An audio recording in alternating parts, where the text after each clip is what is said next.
मृत्युंजय ठाकुरे महाप्रभु कलानंदीर धड़ा होइथिबा महाप्रभु धवलेश्वराय नमः। दीपम यदि परम ब्रह्म दीपम यदि जनार्दन दीपहरतु मे पाप पूजा दीप नमस्तुते। बाबा धवलेश्वर महाप्रभु संसार सुखी रखंतु। आज शुभ गुरुवार रे समस्त श्रद्धालु भक्त मानक आशीर्वाद करंतु।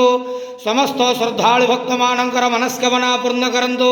कर्म क्षेत्र उन्नति करंतु। ग्रहरिष्ट मान खंडन करंतु। जगतर मंगल करंतु। विश्वर कल्याण करंतु। आपणकर नाम प्रकाश करंतु। सेवकर डाक श्रवण करंतु। समस्त ग्वावसा भक्त मानकर मनस्कामना पूर्ण करंतु। हे बाबा धवलेश्वराय नमः। संसार सुखी रखंतु आनंदे गवार हरि बोलो। आज शुभ गुरुवार रे समस्त श्रद्धालु भक्त मानक आशीर्वाद करंतु आनंदे गवार हरि बोलो। बाबा धवलेश्वराय नमो नमः।